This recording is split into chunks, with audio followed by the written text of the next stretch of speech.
deceive the teddy bear are here to play. If you don't come play with us. Late one night, my best friend called me and she said her and her older brother were going to explore the old mental asylum uptown. I was 15 at the time, and as most 15-year-olds are, I was pretty dang stupid. You see, where I lived, it had long been a rite of passage to take at least one escapade through the old asylum. It was the end of August, and I knew that if I went back to school without exploring the asylum, I would be called a pussy. Like I said, I was a dumb kid at the time, and I just wanted to fit in. My parents were ardently against the asylum, and had even started a petition to get the old building torn down. The petition didn't do so well, mainly because the people in our town secretly liked the weird, preposterous stories the asylum generated. I had to wait until my parents fell asleep to sneak out my window and run to the bus stop where my friend and her brother were waiting for me. My friend was the selfie type, and her older brother was the silent type. All the way to the asylum, my friend made me take a bunch of pictures on her phone. "Take a selfie of us on your phone," she whined. I shrugged and did as she said. It didn't bother me to actually look at the selfies because I knew I would just delete them later. Her brother parked a few hundred feet away from the asylum, and I followed him inside. "Be safe," he muttered. "Call me if anything goes wrong or you get lost." My friend rolled her eyes. "We'll be fine." The first few minutes were boring and anything but creepy.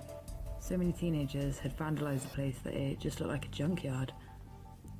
I peeked my head in a few rooms, hoping to find something of interest, but nothing. The whole time I was exploring, I kept checking to make sure my friend was right behind me at all times. The asylum was pretty big, and even though I wasn't scared, I didn't really want to be alone. I stepped into a room more peculiar than the rest. The light still worked, and the room appeared to have been built in more modern times. The walls were spotless except for 2 words scrawled across it in big red letters. "Turn around." Almost immediately, I did as I was told. To my horror, my friend was no longer behind me. I called out her name, but there was no response. I tried to call her and text her, but my phone was useless inside the building. The lights in the room I was in turned off by themselves, and the air was filled with this shrill, terrifying laughter. From where I was, I could tell whoever was laughing was still pretty far away. I ran like hell, but all the exits seemed to disappear. There were no windows, even though there were many windows only moments before. Every hallway grew longer and longer as the laughter grew closer and closer. Just when I thought it was all over for me, a window seemed to appear out of nowhere. I forced the window open and stared outside. I was 3 stories up. The laughter was growing louder and louder by the second, and I swear I heard footsteps. I took a deep breath and catapulted myself out of the building. Thank goodness my legs were strong from soccer practice. I would have ended up much worse than a sprained ankle. I hobbled through the darkness and hid behind a tree, desperately trying to get hold of my friend. She finally answered on the 14th time I called her. "Hello?" "Hello?" she said groggily. "Why are you calling me in the middle of the night?" "Are you okay?" I asked frantically. "I turned around and you were there, and then there was all this laughter and..." "What are you talking about?" my friend cut in. The asylum," I stuttered. You're still inside, right?" You couldn't pay me to go in that place. It gives me the creeps," my friend replied. "Are you okay?" My heart began to beat even faster. "So, you're not in the asylum?" "Nope." "Is your brother?" "No, he's working." I hung up. My hands shook as I went to the photo album on my phone. Sure enough, the girl in the selfie I'd taken just an hour earlier was not my friend. The girl who was in the picture with me had black, soulless eyes and blood-stained white gown on. Her teeth were sharp like fangs, and she was holding a butcher's knife. I held back my vomit as I deleted the photos. Not a second later, after I deleted the pictures, I heard laughter ring out from the asylum. Even though the asylum was pretty far from where I was hidden, the laughter was louder than I'd ever heard it before. I threw my phone on the ground and ran home as fast as I could. I probably broke a world record or something because I ran fast. My bedroom window was still open, so I climbed inside, locked the window, hid under my covers, and cried all night. I never told my parents what had happened to me. I lied and said someone stole my phone at school, and I didn't know where it was. They tried to track my phone, but it was useless. "Whoever got hold of your phone knew how to make it untraceable," my father explained. "Don't worry, we'll just buy you a new one."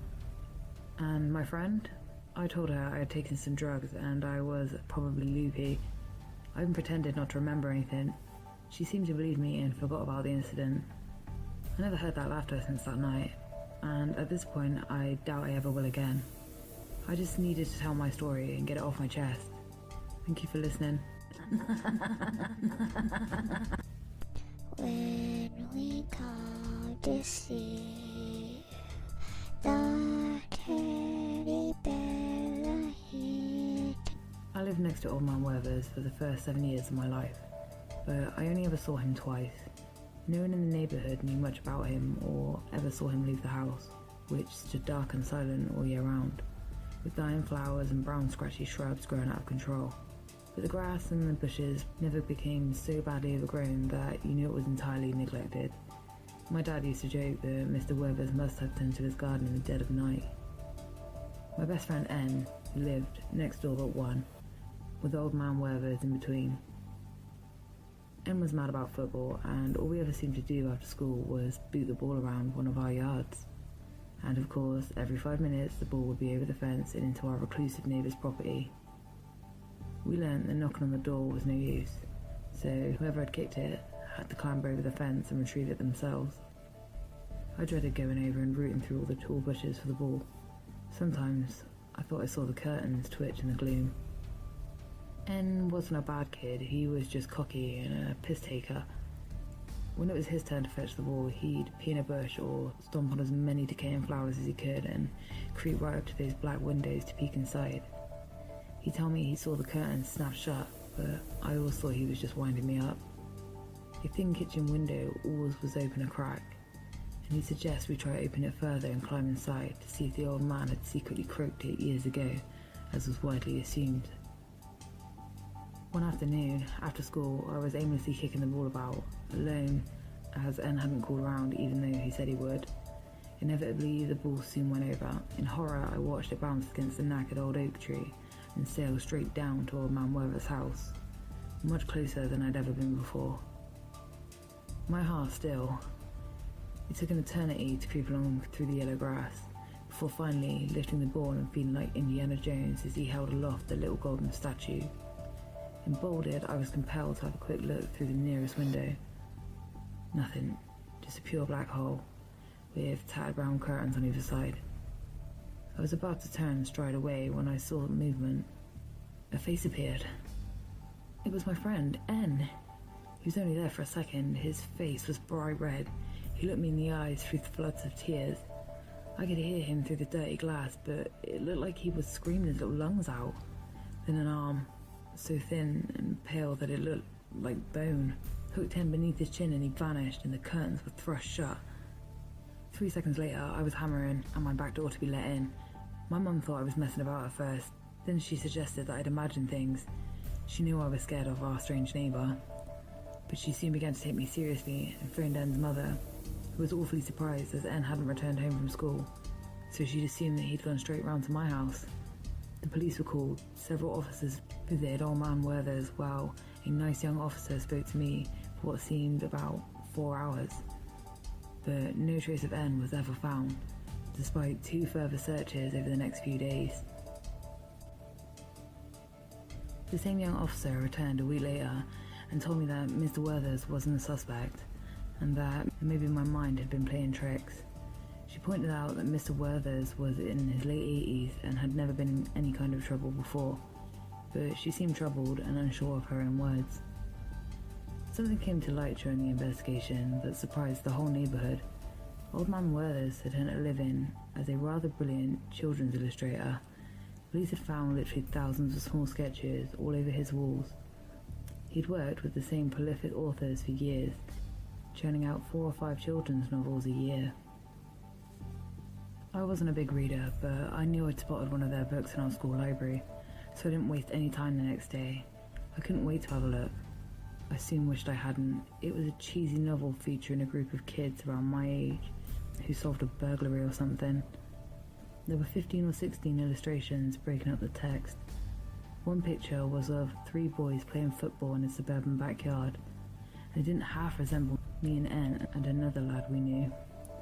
Even the clothes were similar. Hands trembling, I flickered through the book. There I was again, alone with more kids who all seemed to closely resemble ones who lived near me. One picture showed N creeping through an overgrown garden to peer through a dark window. I shoved the book into my mum's face and blabbered about the spooky similarities. But it was a drained, listless face. My mum had changed a great deal over that long week. N's mum was a good friend, and N himself had that rambunctious cheekiness that all mums seem to love. The neighbourhood had changed forever. We only stayed there another few weeks before finding a new house across town. She assured me that any resemblances was a coincidence. That was all my tiny little mind.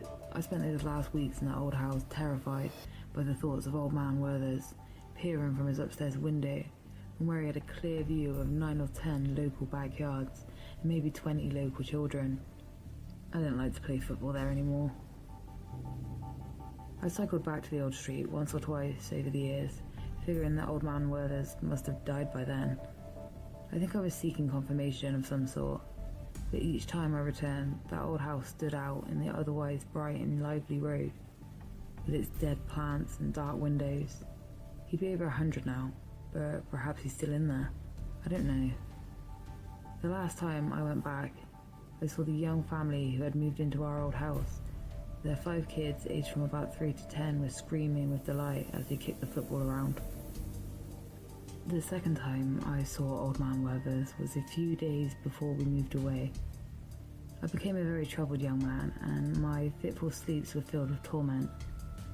Waking in a familiar panic around midnight, I sat up in bed and peered out of my window over the backyards. Under the bright full moon, I saw a figure next door. He was just skin and bone and very tall, bald on top with long tangled silver hair down to his slender shoulders. He had a terrible overbite and several jagged teeth pointed down to his lower jaw. His nose was crooked, as if once broken. His white chest was bare. He wore only heavy ancient green overalls. The nails on his fingers and toes were a good 2 inches long.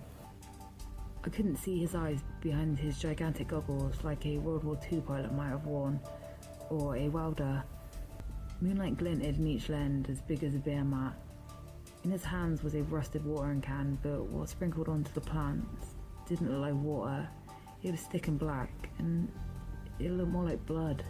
When we come to see the teddy bear are here to play. If you don't complain.